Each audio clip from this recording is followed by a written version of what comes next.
السلام عليكم ورحمة الله وبركاته. عاملين ايه؟ يا رب تكونوا كويسين. هعمل معاكم النهاردة الشاورما الفراخ بأسهل وأنجح طريقة. معانا هنا نص كيلو بانيه. هبدأ أقطعه قطع صغيرة رفيعة زي اللي بنجيبها من المحلات. هعمل معاكم الشاورما زي الجاهزة وأحلى كمان. بس هنا كنت بقطع الفراخ قطع صغيرة زي ما انتوا شايفين. لازم تكون مجمدة شوية علشان نعرف نقطعها ونتحكم في حجم القطع.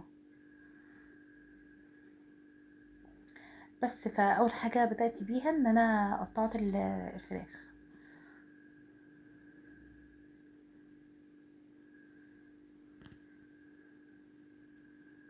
انا هنا كنت بوريكم ان انا بقطعها قطع صغيره خالص، زي اللي احنا بنشتريها من بره. انا هنا الفراخ كانت مجمده معايا شويه، بس كده احسن علشان تتقطع بطريقه حلوه، بطريقه اسرع. بس فانا هنا كنت بوريكم. هنا بقى جبت طاسه على النار، وهحط فيها شويه زيت صغيرين، وهبدا اشوح الفراخ اللي عندي. هبدأ احط بقى كل الفراخ وهشوحها لحد ما لونها يبدأ يتغير. انا هنا مش بقلبها، انا هنا بس بفكها من بعض. بس فهبدأ بقى اسيبها لحد ما اللون يتغير، وهقول لكم هنعمل فيها ايه.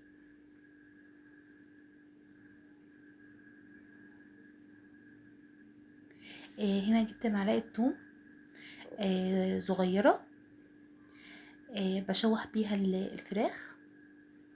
تمام. آه، بس فهبدأ بقى احط البهارات اللي عندي، زي ما انا كاتبالكوا كده: ملح وفلفل اسود وباربيكيا وبصل بودر وبهارات فراخ، وحطيت كمان كاري. بس وهبدأ اقلب بقى تقليب علشان البهارات كلها تتوزع بطريقة حلوة. بس فهنا زي ما انتوا شايفين، والطعم كان خطير جدا والريحة كانت حلوة قوي. هنا بقى جبت العيش اللي انا هحشي بيه الشاورما. عيش الشاورما ده بيتباع يا بنات، 5 قطع. هتلاقوها في اي سوبر ماركت، في اي محل مجمدات. بس انا جبته وعملت طبعا تومية. اللي عايز طريقة التومية يكتب لي وانا هقوله. عامة انا جبت نص كوباية نشا وكوباية مية على النار، وقعدت اقلب لحد ما النشا جمد. وبعدين جبت بقى في كبة وحطيت النشا، وحطيت آه، معلقة تومة كبيرة، وعملت مايونيز. بس لو عندك لبن او زبادي، ورشة ملح. والخيار برضو انا اللي مخللاه، مخللاه بطريقة سريعة.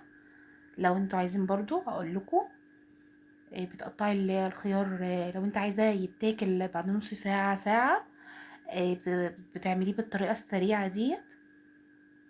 انا هنا عملت سندوتش من غير بطاطس. هنا بقى هعمل السندوتش، بوزع التومية في العيش، وهبدأ احط بطاطس والفراخ والخيار وهبدأ الف رول.